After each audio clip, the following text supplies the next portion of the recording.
தானத்தில் சிறந்தது எது அப்படின்னு ஒரு கேள்வியை கேட்டு, தானத்தில் சிறந்தது நிதானம் அப்படின்னு அதுக்கு ஒரு பதிலும் சொல்கிறவங்க உண்டு. நிதானம் ரொம்ப அவசியம். அதுவும் இன்றைய உலகத்துக்கு ரொம்ப அவசியம். இன்றைக்கி உலகம் ரொம்ப பரபரப்பாக போய்கிட்டு இருக்குது. பொறுமையாக இருக்கணும்னு நினைக்கிறவங்களால கூட அப்படி இருக்க முடியறதில்ல. பொறுமையை சோதிக்கிறது மாதிரி பல சம்பவங்கள். அதையெல்லாம் சந்திச்சே தீர வேண்டியிருக்குது. எங்கே போனாலும் க்யூவில் நிற்க வேண்டியிருக்குது. எங்கே போனாலும் காத்துக்கிட்டு இருக்க வேண்டியிருக்கு. ஆஃபீஸ்லேயோ வீட்லேயோ கூட நீங்கள் நிதானமாக பொறுமையாக நடந்துக்க தெரியலன்னா உங்களுக்கு சிடுமூஞ்சி, முசுடு இப்படிலாம் பேர் வச்சுருவாங்க. அது உங்களுக்கு தேவையா? சரி, வாழ்க்கையில் பொறுமைசாலின்னு பேர் வாங்கிறதுக்கு என்ன வழி? முதல் பாயிண்ட், நீங்கள் நினைக்கிறது, எதிர்பார்க்கறது, செய்கிறது எல்லாமே 100% கரெக்டாக நடக்கணும்னு ஆசைப்படக்கூடாது. எதுவாக இருந்தாலும் அதில் ஓரளவுக்கு தவறு நடக்கலாம் அப்படிங்கிறத எதிர்பார்த்தே இருக்கணும். ஓரளவுக்கு அதை அனுமதிக்கணும். ஒரு நண்பரை 6 மணிக்கு ஒரு இடத்துக்கு வர சொல்லியிருக்கிறீங்க. 6 மணிக்கு அவர் வரலை. உடனே பொறுமை இழந்து நடந்துக்கக்கூடாது. ஒரு 10 நிமிஷம் டிலே ஆகலாம். ஒரு வர்ற வழியில் பஸ்ஸு கூட ஏதாவது டிராஃபிக்கில் மாட்டியிருக்கலாம். அதெல்லாம் எதிர்பார்த்தே கொஞ்சம் காத்திருக்கிறதுல ஒன்றும் தப்பு இல்லை. சில சமயம் டிலே ஆகிறது கூட நல்லதாக முடியும். ஒரு பஸ்ஸை தவற விட்டுட்டு, ஐயோ கொஞ்சம் ஒரு 2 நிமிஷம் முன்னாடி வந்திருந்தா பிடிச்சிருக்கலாமே அப்படின்னு தவிச்சிக்கிட்டு இருப்பாங்க சில பேர். அடுத்தபடியாக வர்ற பஸ்ஸு நேரடியாக நீங்கள் போக வேண்டிய இடத்துக்கே கொண்டு போய் விடுற பஸ்ஸாக கூட இருக்கலாம். அது உங்களுக்கு முன்னாடி தெரியாதுல்ல. சில நெருக்கடியான சூழ்நிலைகளை தமாஷா எடுத்துக்கிறதுக்கு பழகிக்கணும். சில இடங்களுக்கு போகிறப்ப காத்திருக்கிறதுக்கு நம்ம மனசை தயார்படுத்திக்கிட்டே போகணும். ஒரு ரயிலுக்கோ பஸ்ஸுக்கோ அல்லது விமானத்துக்கோ கப்பல் பிரயாணத்துக்கோ போகிறப்போ அங்கே போய் நீங்கள் மணிக்கணக்கில் கூட காத்துக்கிட்டு தான் இருக்கணும். புறப்படுற நேரம் கூட மாறலாம். நீங்கள் போய் சேர்ந்ததும் அது உடனே புறப்படணும்னு கட்டாயமாக என்ன? அது மாதிரி சமயத்தில் படிக்கிறதுக்குன்னு சில சுவாரஸ்யமான புத்தகங்களையும் கையில் எடுத்துக்கலாம். உங்களை சுற்றி எவ்வளவோ சுவாரஸ்யமான சம்பவங்கள் நடந்துக்கிட்டு இருக்குதுல்ல, அதையெல்லாம் வேடிக்கை பாருங்கள். எதுக்காக காத்துக்கிட்டு இருக்கிறோமோ அந்த காரியத்தில் உண்மையாகவே நமக்கு ஒரு அக்கறை இருந்தால் நமக்கு போர் அடிக்காது. சில கோயில்களில் பார்த்துருப்பீங்க, தரிசனத்துக்காக பக்தர்கள் நாள் கணக்கில் காத்துக்கிட்டு இருப்பாங்க. அவங்களெலாம் அழுத்துக்கிறது இல்லை. ஆண்டவனை தரிசிக்கணுங்கிற உண்மையான அக்கறை இருக்கிறதுனால அவங்களுக்கு போர் அடிக்கிறது இல்லை. ஆனால் சில சினிமா தியேட்டரில் கூட பார்க்கலாமே, சினிமா கியூ கூட அப்படி தான். சாயந்தரம் 6 மணி ஆட்டத்துக்கு காலம்பரம் 6 மணிக்கே போய் கூட காத்துக்கிட்டு இருப்பாங்க. அவங்களுக்கெல்லாம் போர் அடிக்காது. படம் பார்க்குற ஆர்வம். இன்னொரு முக்கியமான விஷயத்தை நாம் பழக்கப்படுத்திக்கணும். லிவ் ஃபார் தி மூமெண்ட் அப்படிங்கிறாங்க நிபுணர்கள். ரொம்ப பேர் எப்படின்னா அடுத்தபடியாக நடக்க போகிற விஷயத்திலேயே கவனமாக இருப்பாங்க. அந்த நினப்புலேயே இந்த நிமிஷத்தை பொறுமை இல்லாமல் கழிப்பாங்க. ஒருத்தர் இருக்கார், அவர் எப்படின்னா ஆஃபீஸ் முடியறதுக்குள்ளேயே சார் 5 மணிக்கெல்லாம் ரெடியாக இருங்க, நாம் அந்த ஹோட்டலில் போய் டிஃபன் சாப்பிட்ணும் அப்படின்னு 4 மணிலேருந்து சொல்லிகிட்டு இருப்பார். 4:55க்கே பரபரப்பாக ஓடி வருவார். 2 பேரும் புறப்படுவோம், ஹோட்டலுக்கு போவோம், சாப்பிட்டுக்கிட்டு இருப்போம். அப்படி சாப்பிட்டுட்டு இருக்கிறப்ப சார் சாப்பிட்டு முடித்ததும் நேராக ஒரு ஜவுளி கடைக்கு போகிறோம் அப்படிம்பார். பரபரக்க சாப்பிட்டு முடிப்பார், புறப்படுவார். ஜவுளி கடையில் அவசரமாக சீக்கிரம் பில் போடுங்க சார், சினிமாவுக்கு நேரம் ஆகிடும்பார். சினிமா தியேட்டரில் உட்காந்து அடுத்தபடியாக எங்கே டின்னர் சாப்பிட்றதுன்னு யோசனை பண்ணிகிட்டு இருப்பார். ராத்திரி படுக்கையில் விழுந்ததுக்கு அப்புறமும் நாளைக்கு காலையில் எழுந்திரிச்சதும் அதை பண்ணணும் இதை பண்ணணும்னு திட்டம் போட்டுக்கிட்டே இருப்பார். அதாவது எப்போவும் அடுத்த நிமிஷம், அடுத்த நாள், அடுத்த வாரம், அடுத்த வருஷம், இதுதான் அவங்க சிந்தனை. இந்த நிமிஷம் என்ஜாய்மெண்ட்டை அவங்க இழந்துடுறாங்களாம். அதனால தான் வாழ்நாள் பூரா பொறுமையின்மை அவஸ்தை அல்லல். அதனால் நாம் எல்லோரும் வாழ்க்கையில் நிதானமாக இருக்கிறதுக்கு கற்றுக்கணுமா. அதுக்காக இந்த நிதானத்துக்கு வேறு விதமான அர்த்தம் பண்ணிக்கக்கூடாது. ஒருத்தர் அப்படித்தான் ஒரு தடவை அவருடைய குதிரை காணாமல் போயிட்டு தான். அதுக்காக அவர் கவலைப்படலை, நிம்மதியாக இருந்தார், சந்தோஷமாக இருந்தார். என்ன சார் இது, உங்கள் குதிரை திருட்டு போயிட்டுதுங்கிறீங்க, நீங்கள் கவலைப்படாமல் இருக்கிறீங்களே அப்படின்னு கேட்டாங்களாம். அதுக்கு அவர் சொல்லியிருக்கார், நல்ல வேலை சார், கட்டியிருந்த குதிரை காணாமல் போயிருக்குது. நான் அது மேலே உட்காந்துருக்கிற சமயம் அது காணாமல் போயிருந்ததுன்னா, திருட்டு போயிருந்ததுன்னா நானும் சேர்ந்தில் காணாமல் போயிருப்பேன் அப்படின்னாராம். எவ்வளவு நிதானமான ஆள் பாருங்கள். ஒரு நாள் காலை நேரம் ஒரு குரு படுக்கையை விட்டு எழுந்திருக்கிறார். உடனே சீடர்களை பார்த்து எல்லாரும் இப்படி வாங்கங்கிறார். எல்லாரும் வர்றாங்க வேகமாக. என்னங்க வேணும் உங்களுக்கு அப்படிங்கிற மாதிரி எல்லாரும் குருவை பார்த்தாங்க பயபக்தியோட. குரு அந்த சீடர்களை பார்த்து, இதை பாருங்கள், இப்போ நான் ஒரு சிக்கலான விவகாரத்தில் மாட்டிக்கிட்டு இருக்கிறேன், அதை நீங்கள் தீர்த்து வச்சா நல்லதுன்னார். சீடர்களுக்கு ஒன்றும் புரியல. என்ன இது இவர் இப்படி சொல்கிறாரு, நமக்குள்ள எல்லா விவகாரங்களையும் தீர்த்து வைக்கிறவர் நம்ம குருநாதர், அவருடைய விவகாரத்தை நாம் தீர்த்து வைக்கிறதா? ஆச்சரியமாக இருக்குதே, குருநாதருக்கே சிக்கலா அப்படின்னு யோசனை பண்ண ஆரம்பித்தாங்க. இருந்தாலும் ரொம்ப பணிவாக கேட்டாங்க, சுவாமி உங்களுக்கே சிக்கலா? இந்த உலகத்து சிக்கல்களுக்கும் சிரமங்களுக்கும் அப்பாற்பட்டவர் அல்லவா தாங்கள்? அப்படிப்பட்ட உங்களுக்கு சிக்கல்னா அது எப்படி அப்படின்னாங்க. எனக்கு ஏற்பட்டிருக்கிற சிக்கல் அவ்வளவு பெருசு, ரொம்ப பெரிய விவகாரம் அது அப்படின்னார் குரு. கொஞ்சம் விவரமாக சொல்லுங்க அப்படின்னாங்க இவங்க. இப்போ அந்த குரு விவரத்தை சொன்னார். அதாவது நேற்று ராத்திரி நான் ஒரு கனவு கண்டேன். அந்த கனவில் நான் ஒரு பட்டாம்பூச்சியாக மாறிட்டேன். அப்படி மாறி ஒவ்வொரு மலராக பறந்து போய் உட்காந்து தேன் சாப்பிட்டேன் அப்படின்னார். சீடர்கள் இதை கேட்டதும் ரொம்ப திகைச்சு போயிட்டாங்க. என்ன இது ஒரு பெரிய பிரச்சனையா? ஒரு சாதாரண கனவு கண்டதுக்காகவா இந்த காலை வேளையில் நம்மளையெல்லாம் குருநாதர் இவ்வளவு அவசரமாக கூப்பிட்ருக்கார் அப்படின்னு நினச்சாங்க. இருந்தாலும் கேட்டாங்க, இதில் என்ன சிக்கல் சுவாமி?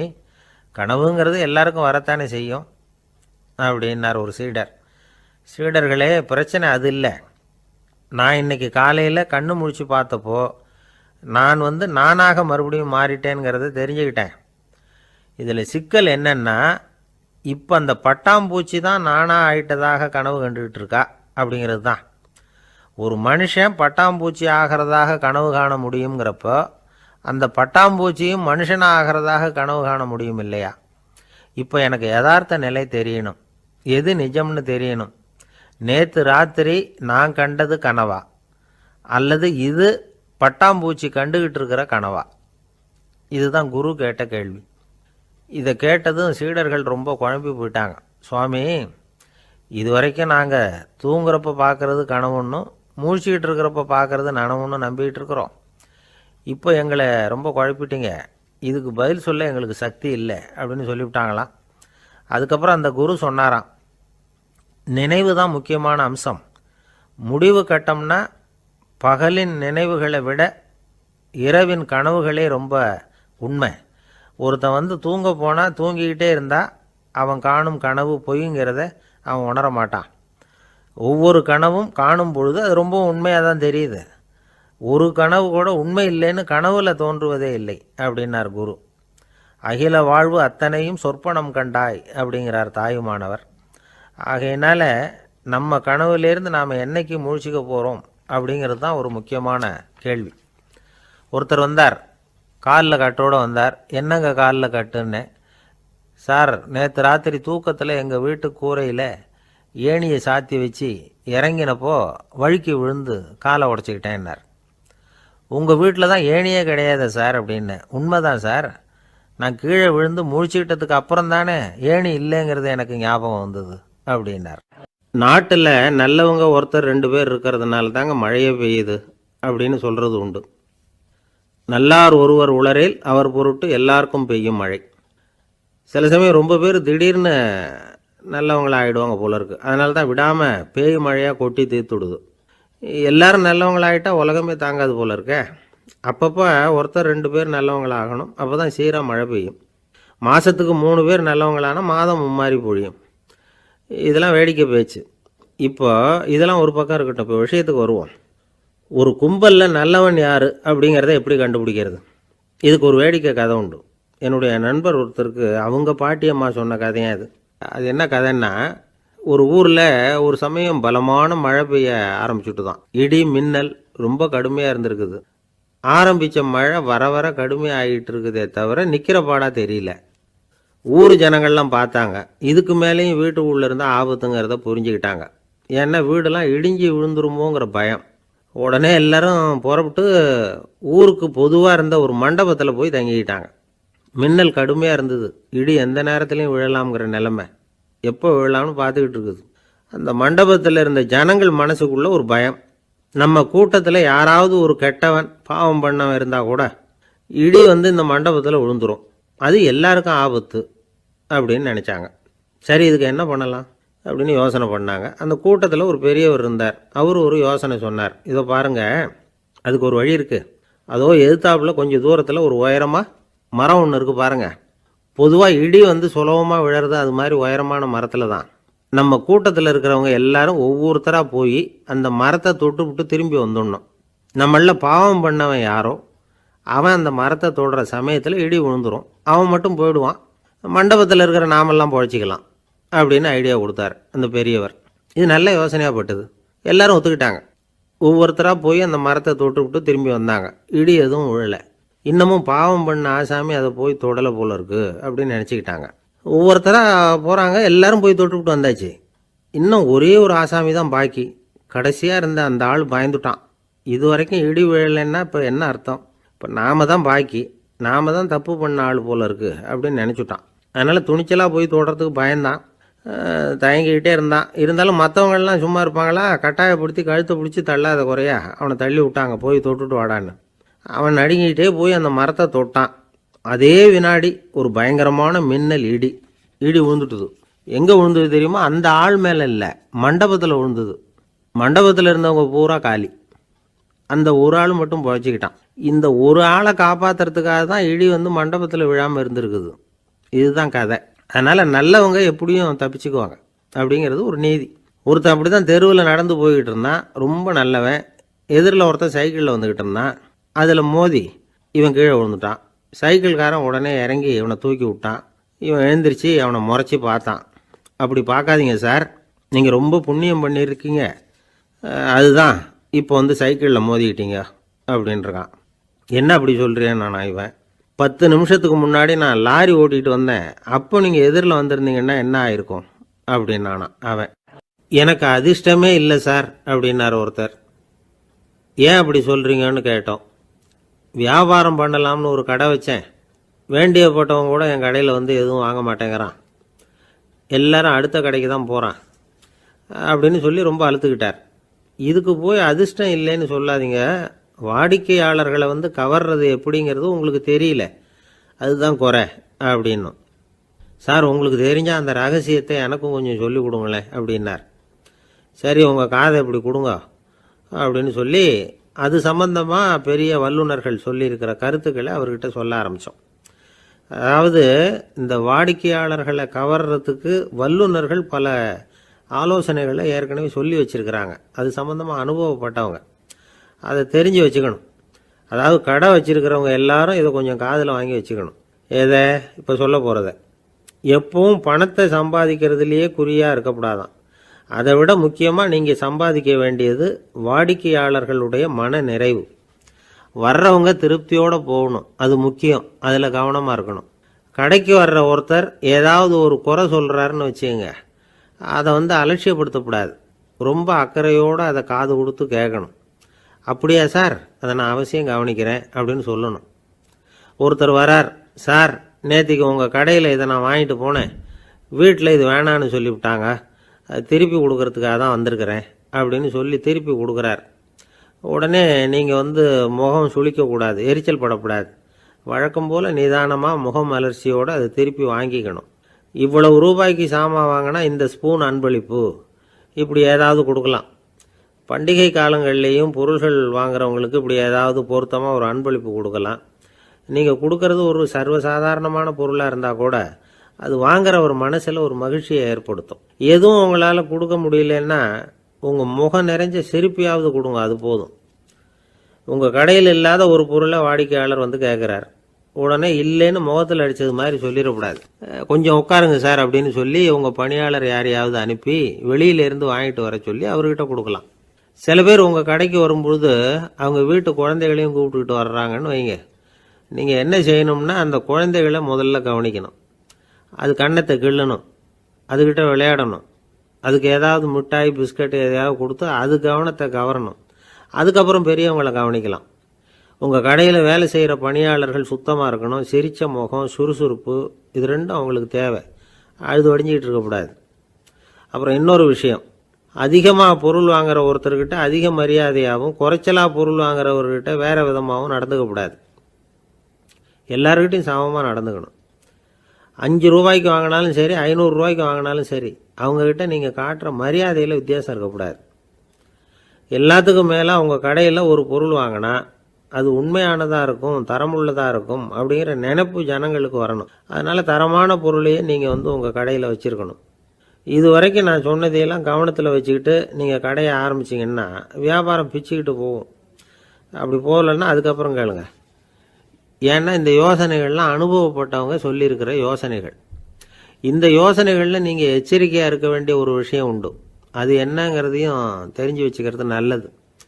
என்னுடைய நண்பர் ஒருத்தர் வந்தார். சார், உங்கள் யோசனையை கேட்டதுனால நான் ஒரு அறை வாங்கினது தான் மிச்சம்னார். என்ன ஆச்சுன்னு கேட்டேன். எங்கள் கடைக்கு ஒரு பெரிய அம்மா குழந்தைய தூக்கிட்டு வந்தாங்க சார். உங்கள் யோசனைப்படி அந்த குழந்தையோட கன்னத்தை கிள்ளணும்னு முயற்சி பண்ணினேன். திடீர்னு அந்த நேரம் பார்த்து அந்த குழந்தை தலையை குனிஞ்சிக்கிட்டுது. என் கையை குழந்தையோட கன்னத்துக்கு பதிலாக அதை தூக்கிட்டு வந்தவங்க கன்னத்தை கிள்ளிவிட்டுது. அதுதான் அப்படி ஆயிட்டுது அப்படின்னார் கன்னத்தை தடவிக்கிட்டே. ஒரு நாள் ஒரு 10-15 பள்ளிக்கூடத்து பிள்ளைங்க தேடிட்டு வந்தாங்க. உங்களை பார்த்துட்டு தான் போகணும், அதுக்காக தான் வந்திருக்கோம்னாங்க. என்ன விஷயம்னு கேட்டோம். நாங்கள்லாம் கூடி ஒரு முடிவு பண்ணியிருக்கிறோம், அதை உங்ககிட்ட சொல்லணும் அப்படின்னாங்க. அதுவும் ஒரு வாண்டு பையன் அதை சொன்னான். என்ன முடிவு அது அப்படின்னு கேட்டோம் ரொம்ப ஆர்வமாக. அதை இப்போ சொல்ல மாட்டோம், எங்களுக்கு பிடிக்கிற மாதிரி ஏதாவது ஒரு தகவல் சொன்னால் அதுக்கப்புறம் நாங்கள் அதை சொல்கிறோம் அப்படின்னா அந்த வாண்டு பையன். சரி, சின்ன பையன்கிட்ட இன்றைக்கி வசமாக மாட்டிக்கிட்டோம் அப்படின்னு நினச்சிக்கிட்டு அவங்களுக்கு தகுந்த மாதிரி ஒரு கதை சொல்ல ஆரம்பித்தோம். அது என்ன கதைன்னா, ஒரு பெரிய காடு, அதில் பலவிதமான மிருகங்கள். அந்த காட்டுக்கு ஒரு சிங்கம்தான் ராஜா. எப்பவும் காட்டுக்கு அது தானே ராஜா. ஒரு பெரிய யானைக்கு இது பொறுக்கலை. என்ன இது, எப்போ பார்த்தாலும் இங்கே சிங்கத்துக்கே ராஜா பதவி கிடைக்கிது, நான்லாம் எவ்வளவு பலசாலியாக இருக்கிறேன், அப்படி இருந்தும் எனக்கு அந்த பதவி கிடைக்கலையே அப்படின்னு தனக்குள்ளே பொறுமிக்கிட்டே இருந்தது. ராஜா பதவியை நினச்சி ரொம்ப ஏக்கம், அதுக்கு பதவி மோகம். இந்த சமயம் பார்த்து ஒரு குள்ள நரி கூட்டம் அதை தேடிட்டு வந்தது. ஐயா பெரியவங்களே, நீங்கள் இந்த காட்டுக்கு ராஜாவாக இருக்க ஆசைப்படுறீங்க, அதில் ஒன்றும் தப்பு இல்லை. ஆனால் அதுக்கு முன்னாடி நீங்கள் எங்கள் கூட்டத்துக்கு கொஞ்ச நாள் தலைவராக இருங்க, அதாவது ராஜாவாக இருங்களேன், உங்களுக்கும் ஒரு ட்ரைனிங் கிடைச்சது மாதிரி இருக்கும் அப்படின்னு சொல்லியிருக்குது இந்த கூட்டம், குள்ள நரி கூட்டம். இதை கேட்ட உடனே யானைக்கு ரொம்ப சந்தோஷம் தாங்கலை. அதுதான் எப்போன்னு பதவிக்காக காத்துக்கிட்டு இருக்குதே. இருந்தாலும் கொஞ்சம் பிகுவோட, சரி நீங்கள்லாம் இவ்வளோ தூரம் என்னை தேடிட்டு வந்து கேட்கறதுனால மறுக்க முடியல அப்படின்னு ரொம்ப ஏதோ அவளுக்கு சிரமப்பட்டு ஒத்துக்கிறது மாதிரி ஒத்துக்கிட்டது. ஏதோ உங்கள் ஆசைக்கு கட்டுப்படுறேன், கொஞ்ச நாள் உங்கள் கூட்டத்துக்கு ராஜாவாக இருக்கிறதுக்கு சம்மதிக்கிறேன் அப்படின்னுது. உடனே அந்த யானை ராஜ நட போட ஆரம்பிச்சிட்டுது. யானை சாதாரணமாக நடந்தாவே எப்படி இருக்குங்கிறது நமக்கு தெரியும். அதுவே ராஜ நடந்தால் எப்படி இருக்கும் கற்பனை பண்ணி பாருங்கள். யானை முன்னாடி கம்பீரமாக போய்கிட்டு இருக்குது, தலைவர் இல்லையா, அதனால் குள்ள நரிகள்லாம் ரொம்ப அடக்கமாக அது பின்னாடி அணிவகுத்து போயிட்டு இருக்குது. ராஜா வாழ்க, மன்னர் வாழ்க அப்படின்னு கோஷம் வேற. யானைக்கு தலைகால புரியல, அவ்வளவு சந்தோஷம். அந்த யானைக்கு செருக்கு ஆணவம் எல்லாம் ஏற்பட்டு போச்சு. அதுக்கப்புறம் அது தரையை பார்க்குமா, நிமிர்ந்து நடக்க ஆரம்பிச்சுட்டுது. தரையை பார்க்குறதே இல்லை. அப்படி போயிட்டுருக்கிறப்போ ஒரு சதுப்பு நிலத்தில் திடீர்னு காலை வச்சுட்டுது. அவ்வளோதான், கால் உள்ளே போட்டுது. இன்னொரு காலை எடுத்து வச்சுது, அதுவும் உள்ளே போட்டுது. அந்த 2 காலையும் எடுக்கிறதுக்காக அடுத்த 2 காலையும் அழுத்திச்சு, அதுவும் உள்ளே போக ஆரம்பிச்சுட்டுது. இப்போ 4 காலம் வசமாக சேத்துல அழுந்தி போச்சு, எடுக்க முடியல. குள்ள நரிகள்லாம் அதை சுற்றி வந்தது. சிலது சுற்றி நின்று டான்ஸ் ஆட ஆரம்பிச்சுட்டுது யானையை பார்த்துட்டு. இதை யானை பார்த்தது. என்ன இது, தலைவர் நான் தவிச்சிக்கிட்டு இருக்கிறேன், தொண்டர்கள்லாம் சுற்றி நின்று வேடிக்கை பார்த்துக்கிட்டு இருக்கிறீங்க, டான்ஸ் ஆடுறீங்க அப்படின்னு கேட்டுதான். தொண்டர்களே, தலைவர் நான் தவிச்சிக்கிட்டு இருக்கிறது உங்களுக்கு தெரியலையா? இப்போ உடனே உங்கள் தலைவரை காப்பாற்ற வேண்டியது உங்கள் கடமை இல்லையா அப்படின்னு கத்துச்சான் அந்த யானை. குள்ள நரிகளில் ஒன்று முன்னாடி நின்று அந்த யானையை பார்த்து தான், தலைவரே எங்களுக்கு ரொம்ப நாளாக ஒரு ஆசை, அந்த ஆசையை நிறைவேற்றிக்கிறதுக்காகத்தான் உங்களை எங்கள் தலைவராக ஏற்றுக்கிறோம்னு சொன்னோம் அப்படின்னு தான். என்ன ஆசைன்னு கேட்டிருக்கு யானை. யானை கறி சாப்பிட்டு பார்க்கணுங்கிறது எங்களுக்கு ரொம்ப நாளாக ஆசை, அது இன்றைக்கி தான் நிறைவேற போகுது அப்படின்னு தான் அந்த நரி. இதை கேட்ட உடனே அந்த யானை அப்படியே மூர்ச்சி ஆகிட்டு தான். நரிகள்லாம் அது மேலே ஏறி குதற ஆரம்பிச்சுட்டு தான். பதவி மேலே இருந்த பேராசை அந்த பலசாலியான யானையையே மாட்டி விட்டுட்டுது பார்த்தீங்களா அப்படின்னு சொல்லி முடித்தோம் இந்த கதையை அந்த சின்ன பிள்ளைங்கக்கிட்ட. சரிங்க, இப்போ நாங்கள் உங்களை தேடி வந்த விஷயம் என்னங்கிறத சொல்லவா அப்படின்னா ஒரு வாண்டு பையன். சீக்கிரம் சொல்லு தம்பி, சஸ்பென்ஸ் தாங்கலை அப்படின்னோம். அவன் மெதுவாக எங்களை பார்த்து சொல்கிறான், எங்களுக்கு கொஞ்ச நாள் நீங்கள் தலைவராக இருந்தால் தேவலை அப்படின்னா. ஒரு நண்பர் சினிமா படம் தயாரிக்கிறவர், அவர்கிட்ட ஒரு நாள் பேசிக்கிட்டு இருந்தேன். அது எப்படி சார், நீங்கள் எடுக்கிற எந்த படமும் கையை கடிக்காத அளவுக்கு எடுத்துடுறீங்களே, அது எப்படின்னு கேட்டேன். அது ஒன்றும் பெரிய விஷயம் இல்லை சார். பெண்களுக்குன்னு சில உருக்கமான காட்சிகள், இளைஞர்களுக்குன்னு சில நடனங்கள், அடிதடி காட்சிகள், அப்புறம் வயசானவங்களுக்குன்னு சில ஆன்மீக காட்சிகள், சின்ன பிள்ளைங்களுக்கு சிரிப்பு, இப்படி எல்லாமும் சேர்த்து நான் படம் எடுக்கிறேன். மசாலா படம்னு பேர். இது ரொம்ப பெருசாக இல்லைன்னாலும் ஓரளவுக்கு சுமாராக ஓடிடும், கையை கடிக்காது அப்படின்னார். இது ஒரு உத்தி. சில பத்திரிகை ஆசிரியர்களும் இந்த உத்தியை கையாளுறது உண்டு. இந்த உத்திக்கு பார்னம் உத்தி அப்படின்னு பேர். பார்னம் எஃபெக்ட் அப்படின்னு சொல்லுவாங்க. அதாவது ஃபீனியஸ் டி பார்னம் அப்படின்னு ஒருத்தர் அமெரிக்காவில் இருந்தாராம். அதாவது 19ஆம் நூற்றாண்டில் அமெரிக்காவில் கொடிகட்டி பறந்த ஒரு சர்க்கஸ் நிறுவனத்தின் அதிபர் அவர். இந்த உலகத்தில் ஒவ்வொரு நிமிஷமும் ஒரு ஏமாளி பறந்துக்கிட்டே இருக்கிறான் அப்படிங்கிறது அவருடைய சித்தாந்தம். ஒவ்வொருத்தரையும் திருப்திப்படுத்துகிற அளவுக்கு அம்சங்களை கொஞ்சம் கொஞ்சமாக கலந்து கேளிக்கை நிகழ்ச்சிகளை நடத்தினது தான் அவருடைய மகத்தான வெற்றிக்கு காரணம். அதனால் அந்த உத்தியை யார் கடைப்பிடிச்சாலும் சரி, அதுக்கு பார்னம் உத்தி அப்படின்னு பேர் வந்துட்டுது. ஜோசியம் சொல்கிறவங்களுக்கும் இந்த உத்தி தான் கை கொடுக்குது. ஒரு விஷயத்தை ஒருத்தருடைய கோள் நிலைகள் அல்லது கையெழுத்து நிரூபிக்கிறதாக அவர்கிட்ட சொன்னால் அதை அவர் நம்பிவிடுவார். ஆனால் அந்த விஷயம் நல்லதாக இருக்கணும், நேர்மையானதாக இருக்கணும், அதாவது பாசிட்டிவாக இருக்கணும். 8ஆம் இடத்துல குரு, 9ஆம் இடத்துல சனி, நீங்கள் ஒரு பெரிய மேதை தான் அப்படின்னு சொல்லுவாங்க. கேட்குறவங்களுக்கு அதை மறுக்கிறதுக்கு மனசு வராது. அப்படி சொல்லும் பொழுது கூடவே என்ன கொஞ்சம் முன்கோபம் அதிகமாக இருக்கும், இருந்தாலும் அது உடனே மறைஞ்சிரும் அப்படின்னு சில அற்ப விஷயங்களையும் சொன்னாலும் அதையும் சரிதான்னு சொல்லி ஒத்துக்குவாங்க. ஆளுமையை எடை போடுகிற ஒரு நிறுவப்பட்ட உத்தியின் மூலமாக தன்னுடைய குணாதிசயங்கள் கண்டுபிடிக்கப்பட்டதாக அவர் நம்புறது தான் இதுக்கு காரணம்.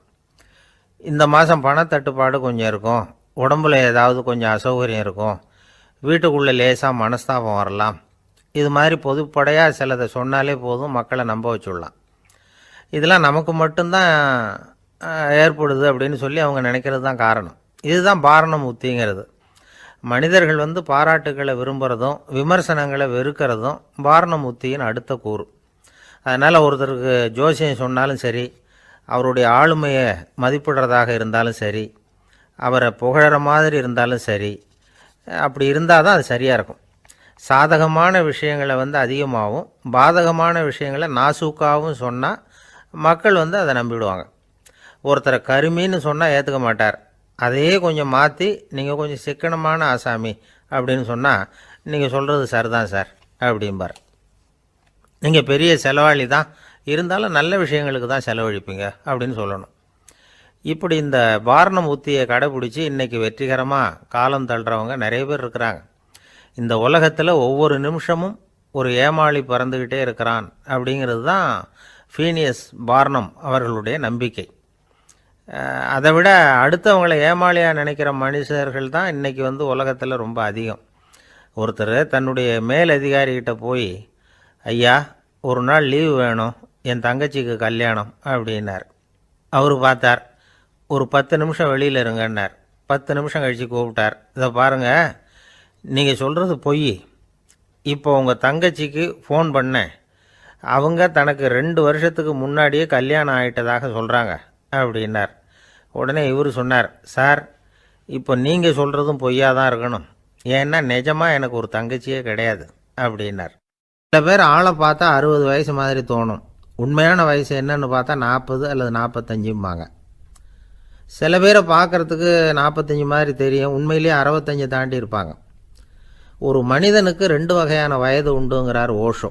அதாவது உடம்புக்குன்னு ஒரு வயசு, மனசுக்குன்னு ஒரு வயசு. முதல் உலக மகாயுத்தம் நடந்தது இல்லையா, அது முடிஞ்சதுக்கு அப்புறம் முதல் தடவையாக மனிதனின் மூளை வளர்ச்சியை பற்றி மனநல வைத்தியர்கள் ஒரு கணக்கெடுப்பு சோதனை நடத்தினாங்களாம். அது வரைக்கும் மனிதனுக்கு 2 வகையான வயது உண்டுன்னு யாரும் சிந்திச்சதே இல்லையா. அந்த உலக மகாயுத்தம் முடிஞ்சதுக்கு அப்புறம் மனிதனுடைய சராசரி மனதின் வயதை கணக்கிட்டு பார்க்கும் பொழுது அவங்களுக்கெல்லாம் ரொம்ப அதிர்ச்சியாக இருந்துதான். ஏன்னா அது ரொம்ப பின்தங்கிய நிலையில் இருந்திருக்கு, வளர்ச்சி அடையாத நிலையில் இருந்திருக்கு. அவங்க கண்டுபிடிச்ச பிரகாரம் அப்போ மனசோட சராசரி வயசு என்ன தெரியுமா, 14. அப்படின்னா பார்த்துங்க, உடல் ரீதியாக ஒருத்தரோட வயசு 70 கூட இருக்கலாம், ஆனால் மனசோட வயசு 14 தான். இதுக்கு நேர்மாறாக அமைஞ்சு போச்சுன்னு வச்சுங்க. அதாவது ஒருத்தருக்கு உண்மையிலேயே 14 வயசு, அதாவது உடலோட வயசு 14, அவரோட மனசின் வயசு 70ன்னு வச்சுக்கோங்க. இப்படி அமைஞ்சுட்டுதுன்னா அவர் சீக்கிரம் ஞானத்தன்மை அடைஞ்சிருவார் அப்படின்னு அர்த்தம். இப்போ நமக்கெல்லாம் உடம்போட வயசு மனசோட வயசு ரெண்டும் ஒன்றா இருந்துட்டால் அதுவே போதும், அதுவே பெரிய விஷயம். இப்போ எமர்சன் கிட்ட போய் ஒருத்தர் கேட்டாராம், உங்கள் வயசு என்ன அப்படின்னு. அவர் உடனே பதில் சொல்லியிருக்கார், 360 வருஷம் அப்படின்னாராம். கேட்டவர் குழம்பி போயிட்டார். அவர் என்ன சொல்கிறாரு, 360 வயசா? என்ன நம்ம காதில் தான் சரியாக விழலையா? எமர்சன் எப்பவும் உண்மையை பேசுகிற ஒரு சிறந்த அறிவாளி, அவர் இப்படிலாம் பொய் சொல்ல மாட்டாரே அப்படின்னு ஒரு யோசனை பண்ணிக்கிட்டே இவர் மறுபடியும் அவர் கிட்ட போனாராம். ஐயா, நீங்கள் சொன்னது சரியாக என் காதில் விழலை, அதனால் மறுபடியும் கேட்குறேன், உங்கள் வயசு என்ன அப்படின்னாராம். எமர்சன் மறுபடியும் சொல்லியிருக்கிறார், 360 வருஷம்னு. வந்தவருக்கு உண்மையிலேயே அதிர்ச்சியாக போட்டுது. அதுக்கப்புறம் மெதுவாக ஆரம்பித்தாராம், ஐயா, நீங்கள் சொல்கிறத என்னால் ஏற்றுக்க முடியாது. எப்படி பார்த்தாலும் இப்போ உங்களுக்கு வயசு ஒரு 60க்கு மேலே இருக்காதுன்னு நினைக்கிறேன் அப்படின்னாராம். நீங்கள் சொல்கிறது சரிதான், அது என் உடம்போட வயசுன்னாராம் எமர்சன். அப்படின்னா ஏற்கனவே நீங்கள் சொன்னது அப்படின்னு கேட்டிருக்கார், அது என் மனசோட வயசு அப்படின்னாராம். நம்மளை பொறுத்த வரைக்கும் அறிவு தூசு படிஞ்சிருக்கு, அது மாதிரியே அன்பும் மாசுபட்டிருக்கு. இது ரெண்டையும் சுத்தம் பண்ண வேண்டியிருக்குது. அப்போ தான் நாம் சரியான வயசில் வாழ முடியும். ஒரு ஆசாமி இருக்கிறார், அவருக்கு உடம்போட வயசு அதிகம், மனசோட வயசு ரொம்ப குறைச்சல், குழந்த மாதிரி. அவர் ஒரு ஆஸ்பத்திரியில் படுத்திருக்கிறார். நர்ஸம்மா எல்லாருக்கும் மருந்து கொடுத்துட்டு போகிறாங்க. கொஞ்ச நேரம் கழித்து திரும்பி வந்தாங்க. அப்போ இவர் அந்த அம்மாவை கூப்பிட்டு சொல்கிறார், இதை பாருங்கள் சிஸ்டர், நீங்கள் எல்லாருக்கும் சின்ன சின்ன மாத்திரையாக கொடுத்துட்டு எனக்கு மட்டும் நீளமான மாத்திரையாக கொடுத்துட்டீங்க. முழுங்கிறதுக்கு ரொம்ப கஷ்டமாக போச்சு. இனிமேல் எனக்கும் சின்ன மாத்திரையாக கொடுங்க சிஸ்டர் அப்படின்னாராம். அந்த அம்மா உடனே அதிர்ச்சியாகி தலையில் அடிச்சுக்கிட்டாங்களாம். நான் கஷ்டப்பட்டு மாத்திரையை முழுங்கினத்துக்கு நீங்கள் ஏம்மா தலையில் தட்டிக்கிறீங்க அப்படின்னு கேட்டிருக்காரு இவர். இதுக்கு அவங்க சொல்லியிருக்கிறாங்க, நான் உங்களுக்கு கொடுத்துட்டு போனது மாத்திரை இல்லைங்க, அது தெர்மாமீட்டர் அப்படின்னாங்களாம். என் கூட வேலை பார்க்குறப்போ ஒரு அம்மா இருந்தாங்க. அவங்க எப்போதும் அவங்க வீட்டுக்காரர் படத்தையே வச்சுருப்பாங்க, கையில் பத்திரமா வச்சுருப்பாங்க. அவ்வளவு மரியாதை மதிப்புன்னு சொல்லி நாங்கள்லாம் அவங்கள பெருசாக நினைப்போம். இது எதுக்குமா அவங்க வீட்டுக்காரர் படத்தை பத்திரமா இல்லை கையிலே வச்சுருக்கீங்களே, ஆஃபீஸுக்கெல்லாம் எடுத்துகிட்டு வச்சு அடிக்கடி எடுத்து பார்த்துக்குவாங்க. அவ்வளவு பிரியமாக அவங்க வீட்டுக்காரர் இல்லை. ஆமாம், எனக்கு ஏதாவது பிரச்சனை வந்துட்டுதுன்னா உடனே எங்கள் வீட்டுக்காரர் படத்தை எடுத்து பார்ப்பேன். பரவாயில்லையே இப்படி ஒரு இதாக? ஆமாம், இதை பார்த்துட்டு நினச்சிக்குவேன், இதை விட பிரச்சனை வேறு என்ன இருந்துட போகுது உலகத்தில் அப்படின்னு நினச்சிக்குவேன். உடனே எனக்கு எல்லாம் போயிடும் அப்படின்ட்டு தான். அப்படி ஒரு அம்மா இருந்தாங்க, இப்போவும் இருக்காங்க, வேலை பார்த்துக்கிட்டு இருக்காங்க. அப்படிலாம் இங்கே இருக்கிற தாய்மார்கள் பெண்கள் யாராவது அப்படி கூட பண்ணலாம். எப்போதுமே உங்கள் வீட்டுக்காரர் படத்தை கையில் வச்சுக்கோங்க. அது ஒரு யோசனை, குடும்பம் குதூகலமாக இருக்கிறதுக்கு அது ஒரு யோசனை.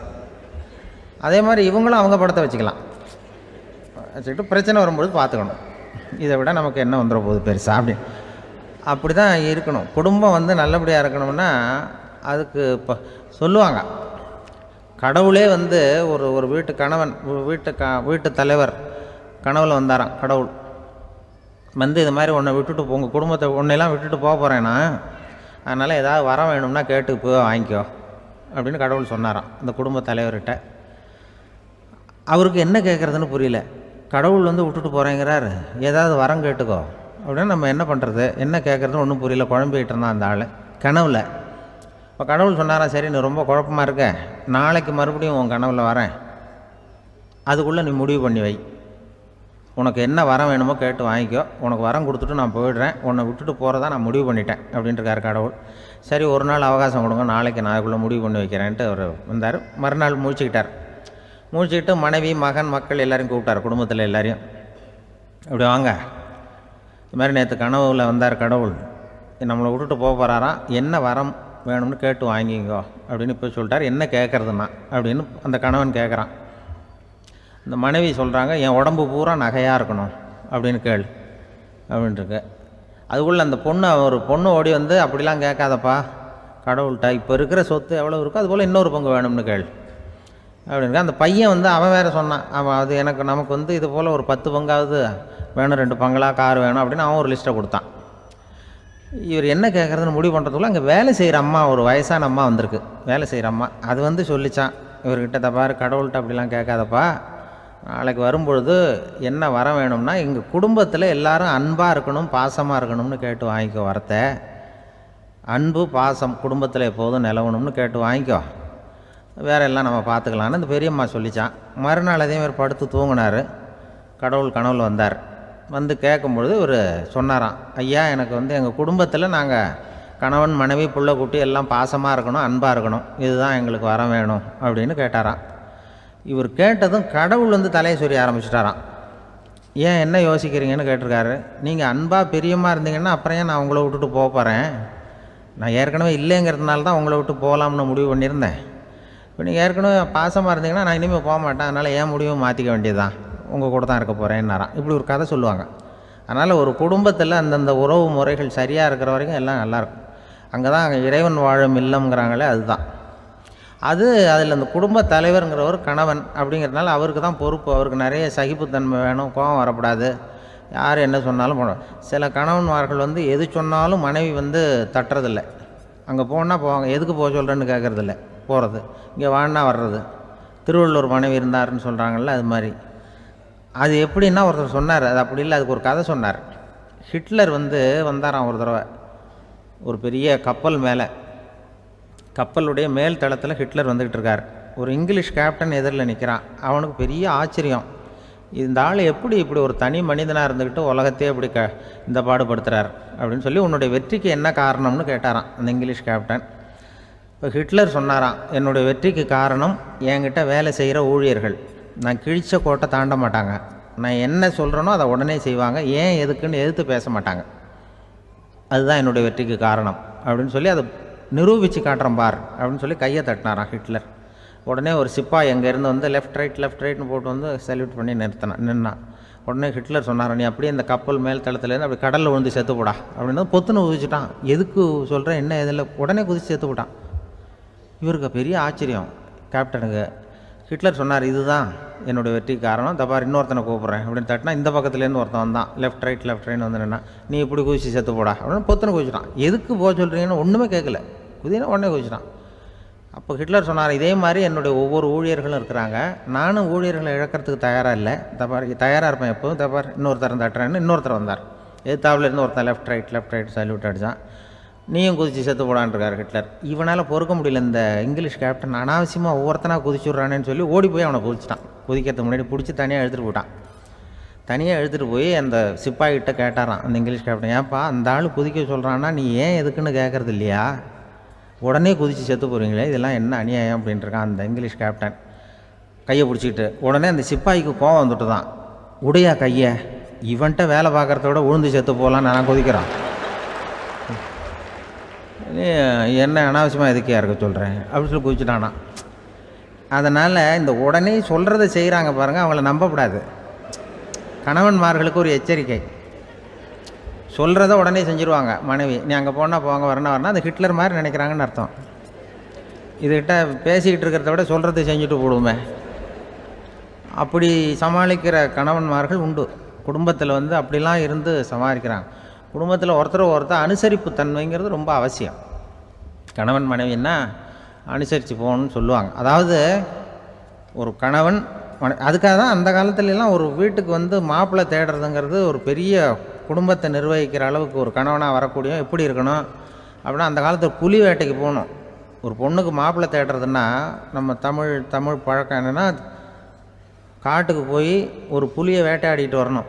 அந்த புலி பல்லு அல்லது நகத்தை கொண்டுட்டு வரணும் அந்த இளைஞன்.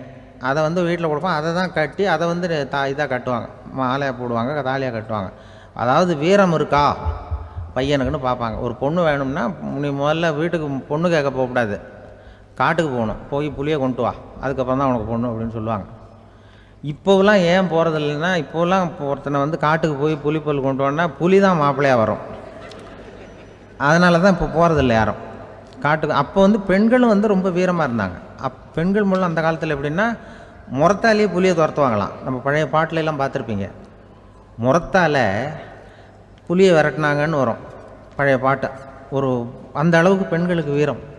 இப்போ கல்யாணம் ஆகி இந்த காலத்தில் ஒரு கணவனை வந்து விரட்டிட்டு வந்தாங்களாம் முறத்தை எடுத்துக்கிட்டு. ஒரு மனைவி அவன் பயந்துட்டு வெளில ஓடி வரான், பின்னாடி முறத்தை எடுத்துகிட்டு அந்த அம்மா ஓடி வருது. இவனை தனியாக பிடிச்சி கொண்டு போய், என்னப்பா இந்த மனைவிட்டு இப்படி பயந்து ஓடி வரியே, முறத்தால் துரத்துறா இப்படி வரியே அப்படின்னு தான் அவன் அப்படியே தடுமாறிக்கிட்டு, அதெல்லாம் ஒன்றும் இல்லை, அவன் என்னை புலியாக நினைக்கிறா அப்படின்னு ஒரு பெருமையாக சொல்லிட்டானான். அந்த காலத்தில் புலியை தான் முறத்தால் விரட்டினாங்க, இப்போ புருஷனை விரட்டுறாங்க அப்படின்னு சொல்லி. அப்படி அந்த காலத்தில் வந்து கணவனுக்கு ஒரு குடும்பத்தை நிர்வகிக்கிற திறமை இருக்கா, உடல் வலிமை தான் முக்கியம். இப்போ கூட மதுரை பக்கத்தில் ஐயாவுக்கு தெரியும், அந்த இளவட்டக்கல்லுன்னு ஒரு ஊர், இப்போ ஊருக்கு ஊர் எல்லையில் கிடக்கும். ஊர் எல்லையில் ஒரு பெரிய கல் கிடக்கும். அந்த ஊருக்கு பொண்ணு கேட்க போகிறவங்க அந்த கல்லை தலைக்கு மேலே தூக்கி காட்டணும். அப்படியே தூக்கி தலைக்கு மேலே வசதி கீழே போடணும். அந்த வலு இருந்தால் தான் நீங்கள் அந்த ஊருக்குள்ளேயே போகலாம், பொண்ணு கேட்குறதுக்கு போகலாம். இல்லைன்னா நீ திரும்பி போக வேண்டியதான். அந்த வலிமை இருக்கா மாப்பிள்ளைன்னு பார்க்குறாங்க. இளவட்டக்கல்லுன்னு பேர். அப்போ என்ன பண்ணாங்கன்னா, ஒரு 1000 வருஷத்துக்கு முன்னாடி அந்த கல்லை தலைக்கு மேலே தூக்கி கீழே போடுவாங்களாம். ஒரு 500 வருஷத்துக்கு முன்னாடி அப்படி கொஞ்சம் தூரம் இடுப்பு அளவுக்கு தூக்கி கீழே போட்டுக்கிட்டு இருந்துருக்குறாங்க. அதுக்கப்புறம் ஒரு 100 வருஷத்துக்கு முன்னாடியெல்லாம் அப்படி முழங்கால் அளவுக்கு அப்படி தூக்கி போட்டால் போகிறோம்னு வச்சுருந்தாங்களாம். இப்போ நான் அந்த ஊருக்கு என் கூட பழனிசாமின்னு ஒருத்தர் இருக்கார். அவர் போய், உனக்கு எப்படிப்பா இந்த ஊரில் கல்யாணம் ஆச்சு அப்படின்னா, இப்போலாம் நாங்கள் தொட்டு கும்பிட்டா போகிறோம், அதை அசைக்கிறது கூட இல்லை. அப்படி ஆகிட்டுது. ஒரு குடும்பத்தை கணவனாக வரப்போகிறவனுக்கான தகுதி அந்த காலத்தில் அப்படி இருந்துதான். அப்படி வந்து இப்போ கணவன் வந்து தேர்ந்தெடுக்கிறது, குடும்ப தலைவனை தேர்ந்தெடுக்கிறது ஒரு பெரிய காரியம். ஒரு பெரிய செல்வந்தர் போட்டி வச்சாராம். ஒரு நீச்சல் குளம், அதில் யார் வேணாலும் குதித்து அந்த பக்கம் போய் கரையிடலாம். அந்த நீச்சல் குளத்தில் விஷப்பாம்புலாம் கிடக்கு. யார் துணிஞ்சி அந்த விஷப்பாம்பு இருக்கிற குளத்தில் குதித்து அந்த பக்கம் போய் கரையேறானோ அவனுக்கு ஒரு 100 ஏக்கர் நிலம் கொடுப்பேன். அது வேண்டான்னா ஒரு 1000 ஆடு கொடுப்பேன். அதுவும் வேண்டான்னா என் பொண்ணை கொடுப்பேன் அப்படின்னு போட்டி வச்சார். அதான் மாப்பிள்ளையை தேர்ந்தெடுக்கிறதுக்கு அவர் ஒரு வழி, நீச்சல் குளத்தில் குதித்து கரையேறணும். இப்போ அந்த ஊரில் இருக்கிற இளைஞர்கள்லாம் வந்து பார்க்குறாங்க அந்த குளத்தில் குதிக்கணும்னு. ஆனால் குளத்தில் ஒரு விஷப்பாம்புலாம் கிடக்கு. இது என்ன பண்ணுறதுன்னு பார்த்தா யாருமே குதிக்கிறதுக்கு தைரியம் வரல. திடீர்னு ஒருத்தன் துணிஞ்சு குதித்தான். படபடன்னு அடிச்சுட்டு போய் அந்த பக்கம் கரையேறிட்டான். கரையேறினோடனே பரவாயில்லையே ஒரு ஆள் வந்துட்டான்னு சொல்லி அவனை அந்த இளைஞனை போய் பிடிச்சிட்டு வந்தாங்க. அந்த பெரியவர் கேட்டார், ஏப்பா இவ்வளவு பெரிய விஷப்பாம்பெல்லாம் கிடக்கிற நீச்சல் குளத்தில் நீ துணிஞ்சு குதித்து கரையேறி இருக்கிற, உனக்கு என்ன 1000 ஏக்கர் நிலம் கொடுத்துறவா, 100 ஏக்கர் நிலம் கொடுக்கவா சொல்கிறப்படி அப்படின்னா, வேண்டாம் சார்ன்றான். ஓஹோ அப்படின்னா ஒரு 1000 ஆடு வேணுமா உனக்கு அப்படின்னா, அதுவும் வேண்டாம் சார். ஓ அப்படின்னா என் பொண்ணு வேணுமா அப்படின்னா, அதுவும் வேண்டாம் சாருங்கிறான். அப்புறம் எதுக்குடா குதிச்சுன்ட்டு, என்ன உனக்கு என்ன தான் வேணும் அப்படின்னு கேட்டிருக்கார். என்னை எவன் பிடிச்சி தள்ளி விட்டவன்னு தெரியணும் அப்படின்ட்டுருக்கான். அதுக்காக அவன் பார்த்துருக்கான். அப்படி இருந்தால் தான் துணிச்சல் வரும் இந்த காலத்தில். எதுக்கு இவ்வளவு சங்கடம்லாம் வச்சாங்கன்னா, ஒரு குடும்பத்துக்கு தலைவராக வர வேண்டிய ஒரு ஆள், கணவனாக இருக்க வேண்டியவனுக்கு துணிச்சல் இருக்கா, தைரியம் இருக்கா அப்படிங்கிறது பார்க்குறதுக்காக இப்படிப்பட்ட தேர்வு முறைகள்லாம் வச்சுருந்தாங்க அந்த காலத்துலலாம். இப்போலாம் கல்யாணம் பண்ணுறது ஆளுக்கு நேரில் பார்க்காமலே கூட கல்யாணம் நடக்குது இன்டர்நெட்டில். இப்போ சர்டிஃபிகேட் கேட்குறாங்க, நோய் நொடி இல்லாமல் இருக்காரா பார், காட்டுக்கெலாம் போக வேண்டாம், நேராக ஆஸ்பத்திரிக்கு போய் ஒரு சர்டிஃபிகேட் வாங்கிட்டு வா, உனக்கு ஒன்றும் வியாதி இல்லைன்னு ப்ரூவ் பண்ணு, அதுக்கப்புறம் பார்த்துக்கலாம், மற்றதை பேசுவோம் அப்படின்னு சொல்லி அப்படி இருக்குது நிலைமை. அதனால் குடும்பத்தில் வந்து அந்த கணவனாக இருக்கிற வேண்டியவனுக்கு பொறுப்பு அதிகம். ஏன்னா எல்லாத்தையும் அனுசரித்து போக வேண்டியதாக வந்தான். அப்படி தான் இருக்குது. அந்த கணவன் மனைவிக்குள்ளே விட்டு கொடுக்கறது அதெல்லாம் பற்றி நிறைய எல்லோரும் ஏற்கனவே நம்ம புலவர்கள்லாம் பாடியிருக்காங்க, எல்லோரும் சொல்லுவாங்க. ஒரு கணவன், ஒரு குழந்தை பிறந்து தான் ஒரு வீட்டில், அந்த குழந்தைக்கு என்ன பேர் வைக்கிறதுங்கிறது ஒரு தகராறு. இந்த குழந்தைக்கு என்ன பேர் வைக்கிறதுங்கிறதுல தகராறு வந்துடுது. யார், கணவனுக்கும் மனைவிக்கும். அவன் என்ன சொல்கிறான், எங்கள் அப்பா பேரை தான் வைக்கணுங்கிறான் அவன். இந்த அம்மா என்ன சொல்லுது, இல்லை எங்கள் அப்பா பேரை தான் வைக்கணும் அப்படிங்குது. காலையிலேருந்து சண்டை, தகராறு. எதிர்த்த வீட்டுக்காரன் பார்த்தான், இது என்ன காலையிலேருந்து எதிர்த்த வீட்டில் தகராறு நடக்குது, என்னென்னு போய் கேட்டிருக்கான். என்னம்மா உங்களுக்கு உள்ள தகராறு, காலையிலேருந்து பார்த்தேன் அப்படின்னா, ஒன்றும் இல்லைம்மா, எங்கள் குழந்தைக்கு பேர் வைக்கிறதுல எங்களுக்கு உள்ளே ஒத்து போக முடியல, நான் வந்து எங்கள் அப்பா பேரை வைக்கணுங்கிறேன், அந்த அம்மா அவங்க அப்பா பேரை வைக்கணுங்குது, அதுதான் எங்களால் குடும்பத்தில் ஒரு நிம்மதி இல்லாமல் இருக்கிறோம், தகராறு பண்ணிகிட்ருக்கோம் அப்படின்னு நானா. அப்போ எதிர்த்த வீட்டுக்காரன் சொல்லியிருக்கான், எதிர்த்த வீட்டுக்காரன்னு நான் எதுக்கு இருக்கிறேன், நான் பஞ்சாயத்து பண்ணி வைக்கிறேன், உங்களுக்குள்ளே என்ன இது பேர் தானே வைக்கணும், ஏன்ப்பா உங்கள் அப்பா பேர் என்ன அப்படின்னு அவனை கேட்டிருக்கான். எங்கள் அப்பா பேர் சீனிவாசன் அப்படின்ட்டுருக்கான். இந்த அம்மாவை உங்கள் அப்பா பேர் என்னம்மா, கிருஷ்ணன் அப்படின்னு சொல்லி. இவன் யோசித்து பார்த்தான், குழந்தைக்கு சீனிவாச கோபாலகிருஷ்ணன்னு பேர் வைங்க போங்க அப்படின்ட்டு போயிட்டான். ஏற்ற விட்டு தீர்த்து வச்சுட்டு போயிட்டான். போனதுக்கப்புறம் இவங்க 2 பேரும் பேசிக்கிட்டாங்க. சரி, இந்த சீனிவாசன் சரி, கிருஷ்ணன் சரி, நடுவில் கோபாலன் யார் அப்படின்னு சொல்லி அவனை போய் இழுத்துட்டு வந்தான். எழுத்து வீட்டில் போய் அது யார்ரா, அது இங்கே வா, அது யார்ரா கோபாலன் அப்படின்னா அது எங்கள் அப்பா பேர், நீ அதை மட்டும் எதுக்கு விட்டு வைக்கிற, அதையும் சேர்த்து வச்சுட்டு போடான்னு. அதாவது குடும்பத்தில் வந்து ஒரு கணவனும் மனைவியும் ஒரு சின்ன விஷயத்தில் கூட ஒத்து போகலன்னா இப்படி தான் ஏற்று வீட்டுக்காரன் பஞ்சாயத்துக்கு வருவான், கோபாலன் வந்து குறுக்க வருவான் ஒருத்தன். அப்படி அந்த அனுசரிப்புங்கிறது குடும்பத்தில் ரொம்ப அவசியம். கணவனும் மனைவி அது ஒன்றுக்கு மேலே இந்த கல்யாணம் பண்ணிக்கிறாங்கள், அது ரொம்ப அவஸ்தை. ஒருவனுக்கு ஒருத்திங்கிறது நம்ம இதெல்லாம் சொல்கிறது. ஒன்றுக்கு மேற்பட்ட திருமணங்கள் வந்து சங்கடத்தில் தான் கொண்டு வந்து விடும். நிறைய சொல்லுவாங்க. உலகத்திலேயே ஒரு பெரிய இது என்ன தெரியுங்களா, இயற்கை வந்து நிர்ணயம் பண்ணுது. இப்போ வந்து நம்ம சில பேருக்கு எனக்கு பொம்பளை பிள்ளை வேண்டாம், ஆம்பளை பிள்ளை வேண்டான்னு சொல்லி இந்த ஸ்கேன் பண்ணி என்னென்னவோ பண்ணிகிட்டு இருக்கிறாங்கல்ல. ஆனால் இயற்கை வந்து அந்த 50-50 ரேஷியோவை அது வந்து மெயின்டைன் பண்ணிகிட்ருக்கு. இந்த உலகத்தில் ஒரு அதிசயமான உண்மை என்னென்னா, 116 ஆம்பளை பிள்ளை பிறந்தா 100 பொம்பளை பிள்ளை பிறகுதான். உலக அளவில் 116 ஆம்பளை பிள்ளை பிறந்தா 100 பொம்பளை பிள்ளை பிறகுது. இது எதுக்கு 16 அதிகமாக பிறக்குதுன்னா, அந்த வாலிப வயசை அடையிறதுக்குள்ளே 16 செத்து போகுது. 16 அங்கங்கே ஓடுறது, கொஞ்சம் முரட்டுத்தனமாக போகிறதுனால செத்து போகுது. அந்த 50-50 இந்த ஒருத்தருக்கு ஒருத்தங்கிற ரேஷியோவை இயற்கை வந்து மெயின்டைன் பண்ணிகிட்டு இருக்கு. அது ஒரு பெரிய அதிசயம். அதை விட பெரிய அதிசயம் என்னென்னா, இந்த உலக யுத்தம் நடந்ததில்ல, முதல் உலக யுத்தம், 2வது யுத்தம், அப்போ பார்த்துருக்குறாங்க, கணக்கு எடுத்துருக்குறாங்க. அந்த யுத்தம் முடிஞ்ச பிறகு 116 ஆம்பளை பிள்ளைக்கு பதிலாக 160 170 பிறக்க ஆரம்பிச்சு தான். 100 பெண் குழந்தைக்கு 170 180 ஆண் குழந்தை. இது எதுக்குன்னா, அந்த போரில் செத்து போகுதில்ல ஆம்பளை பிள்ளைகள், அதை ஈடுகட்டுறதுக்காக அதிகமாக பிறக்க ஆரம்பிச்சிருக்கு. அந்த அளவுக்கு வந்து இயற்கை வந்து ஒரு பெரிய ரேஷியோவை மெயின்டைன் பண்ணுது. அதாவது ஒருவனுக்கு ஒருத்திங்கிறத அது சொல்லிகிட்டு இருக்கு. புறாவெல்லாம் வளர்த்திங்கன்னா, நான் கூட புறா வளர்த்துருக்குறேன் ஊரில். புறா வளர்த்திங்கன்னா ஒரு தடவைக்கு 2 முட்டை தான் விடும் ஒரு வீட்டுக்கு. அந்த 2 முட்டையும் குஞ்சு பறிச்சுன்னா அதில் ஒன்று வந்து ஆணாக இருக்கும், ஒன்று பொண்ணாக இருக்கும். அது எந்த முட்டை ஆண் எந்த முட்டை பெண்ணுங்கிறத இயற்கை நிர்ணயம் பண்ணுது. அதை வந்து நம்ம மாற்றவே முடியாது. ரெண்டையும் அந்த பெண்ணாவோ 2 ஆணாவோ மாற்ற முடியாது நம்ம. அதனால் அந்த இயற்கையை புரிஞ்சுக்கிட்டு நாம் நடந்துக்கணும். அதனால தான் ஒரு கணவன் ஒரு மனைவி, அதான் ஒருத்தருக்கு ஒருத்தங்கிறது. ஒன்றுக்கு மேலேனா சங்கடம் தான். ஒரு பஸ்ஸில் வந்து ரெண்டு பெண்கள் வந்துக்கிட்டு இருந்தாங்களாம். பஸ்ஸு பிரயாணம். 2 பெண்கள் வந்து பக்கத்தில் உட்காந்துருக்காங்க. அந்த கண்டக்டரை கூப்பிட்ருக்காங்க, இங்கே வாயா அப்படின்னு அந்த ஒரு அம்மா கூப்பிட்ருக்கு.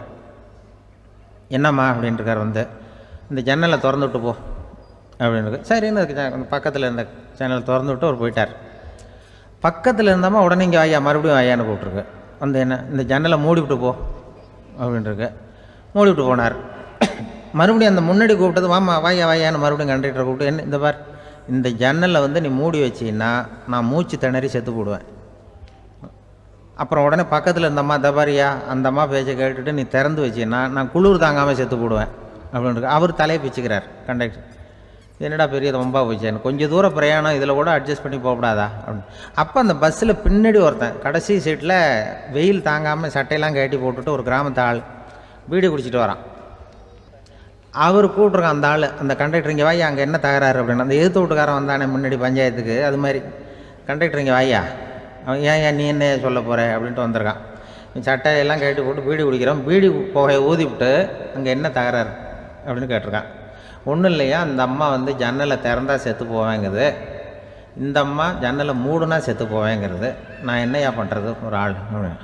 இதுக்கு ஏன் கவலைப்படுறேன், நான் சொல்கிறத கேள், நான் தீர்த்து வைக்கிறேன் பிரச்சனையை அப்படின்னு சொல்லிவிட்டு பீடியை எடுத்துக்கிட்டு புகையை ஊதிவிட்டு சொன்னானா, கொஞ்ச நேரம் அந்த ஜன்னலை மூடி வை, அந்த அம்மா செத்து போவோம், அப்புறம் திறந்து வை, இந்த அம்மா செத்து போவோம், நாம் நிம்மதியாக போகலாம் அப்படின்னு சொல்லிட்டு பீடி குடிக்க ஆரம்பிச்சிட்டான். அவருக்கு கோவம் வந்துட்டுது கண்டக்டருக்கு. உனக்கு என்ன, நீ பாட்டுக்கு சொல்லிட்டு கொடுவ, அந்த 2 அம்மாவும் செத்து போச்சுன்னா அவங்க வீட்டுக்காரனுக்கெல்லாம் யார் பதில் சொல்கிறது அப்படின்னா, கவலையே படாத, 2 பேருக்கும் நான் தான் வீட்டுக்காரன். அதனால தான் அந்த யோசனையை சொன்னேன் அவங்ககிட்ட. அப்புறம் இதுதான், இந்த ஒன்றுக்கு மேலே போச்சுன்னா அது இயற்கைக்கு விரோதம், இப்படிலாம் ஆகும். அதனால தான் அவன் அவ்வளவு ஒன்றுமே வேண்டான்ட்டு கடைசி பெஞ்சில் போய் சீட்டில் உட்காந்துக்கிட்டான். அப்படி அது இயற்கையை புரிஞ்சுக்கிட்டு வாழணுங்கிறது முக்கியம். குடும்பத்தில் வந்து கணவனுடைய பங்கு என்ன, மனைவியினுடைய பங்கு, குழந்தை குட்டிகள்லாம் சொல்லுவாங்க. அப்படி இருக்கணும். கணவன்கிறவனுக்கு நிறைய சகிப்புத்தன்மை தேவைப்படுது.